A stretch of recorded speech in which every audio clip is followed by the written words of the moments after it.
When I was a teenager, and young girl, I always was dreaming of that type of work in the future, where I can do something for the people and for the benefit of the people. And I was thinking about become a doctor or a teacher or that type of possibilities, but then I decided that I will join to Finnish police. It was year 1988, and in those days it was not very typical option for a girl to join the police, but I felt that in police and working for the police is basically having multiple careers in one. And I felt that with police work and police services, I can do the work that has meaning. I'm happy that nowadays approximately 20% of the police officers are female officers in Finland. So there has been a big increase since I joined the police force of Finland. That's a very nice increase, I must say. How did you become a UN peacekeeper? And is this your first mission? This is my first United Nations peacekeeping mission, but before this one, I've been working for European Union police mission in Palestine occupied territories. And also I have done different type of capacity building and training related activities in Nordic and Baltic and European level, but also with United Nations in African Union level. Becoming a UN peacekeeper, it has been kind of a long time dream for me, and I'm have worked very hard and tried to increase my competencies, and I'm very pleased that now my dream came true finally. You joined the mission a few months ago. So far, what has been the most challenging time for you?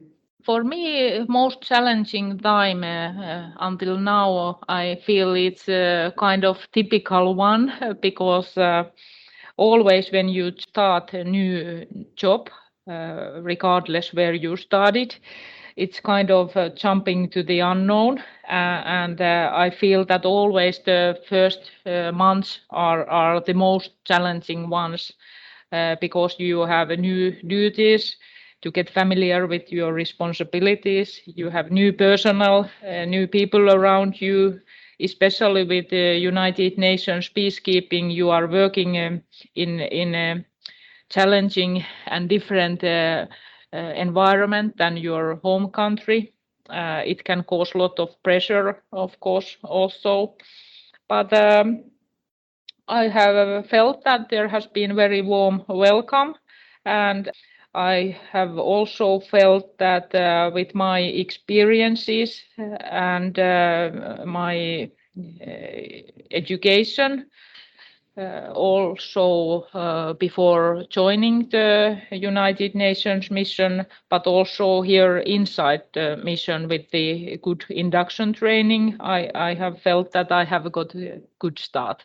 What has been your experience as a female senior police officer? Until now, I have been working as a female senior police officer already, I think, 18 years. So it's a rather long experience already. I feel that with the good education and continuous learning and positive attitude, I have got good opportunities during my time as senior police advisor. Of course, I feel that working as senior police officer, it's kind of learning new type of occupation. I mean, it's totally different type of police work when you are working as a with management and leadership issues. On the other hand, I have noticed that good feedback from the personnel and from my colleagues that I have been role model for both female but also for males, and it has been very rewarding to hear that as well. From my point of view, I cannot see that there is any difference if you are a male or female when you are senior police officer. I mean, with your good competencies and skill set, you can do the senior police work regardless of your sex. And of course, I also want to mention that now with the United Nations, but also with some other international organizations, there is a huge will and need for increasing the numbers of female police officers, also in all levels, but especially in leadership level as well. Yeah, at a personal level, what has been the most rewarding time for you? If I think my career as a senior police officer, I'm very happy when I achieve something together with my team, when there has been common objectives and when we achieve the results and achieve something together. I feel that's most rewarding for me. And when I think about the police work in generally, I believe that although there is not much that the one of us can do by our own, but I feel that together we have a chance to make a real difference. What are your responsibilities in UNFICYP and what is a typical day like? That's a good question because I feel that there is not such day as typical day. I mean, all days are different. You not always know what the day brings you when you come to your working place. But normally my working days consists of office work, visits to the field trips here in UNFICYP, especially to police stations throughout the buffer zone. Also, I have a lot of meetings with my personnel. I have also meetings to participate, especially with the senior management group. Also, I command some operations. I meet a lot of local people and local authorities, especially. Then my days are full with different type of administrative tasks and decision making. So my typical day is full of a variety of different type of tasks. Serving your country abroad can be challenging on many levels, for example, being away from your family. How do your men and women UNPOL remain in contact with their families back home? Of course, it's a big decision in a personal level when you decide to join the United Nations and start to work as a peacekeeper. In some mission areas, it's possible to visit when it's. I mean, your family members can visit you when you are on the mission. But especially now with this pandemic times, it has not been possible. In pandemic times, these modern technological solutions has become more important with this communication. I mean, the Teams, Skype, WhatsApp, and everything. You mentioned the pandemic.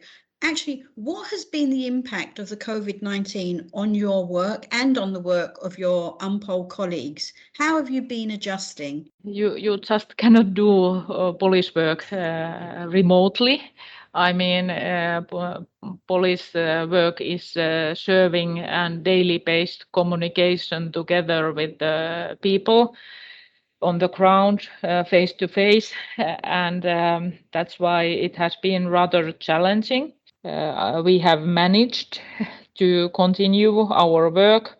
Some of our office work has been done with telecommunicating.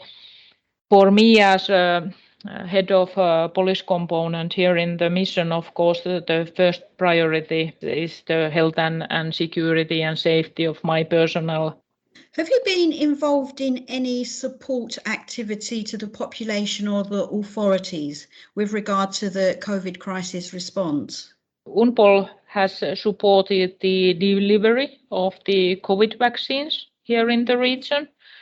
We have facilitated the information exchange, and also we have been following up very closely the situation in the mission area.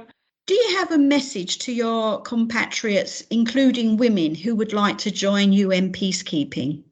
I would like to encourage all people to think about the possibility to join for United Nations as peacekeeper. I feel that with the United Nations peacekeeping, there is a lot of possibilities for everyone. There is a huge range of different type of jobs to offer, both to police and also to civilians. And when you start to think about joining the United Nations peacekeeping, I think it's important that you recognize your own competencies and your own strengths and your own experiences, and you start to apply for that type of position where your experiences can be most beneficial for you to success in that position, but also for the whole organization in general. Senior Police Advisor Satu Koivu, thank you for participating in today's podcast.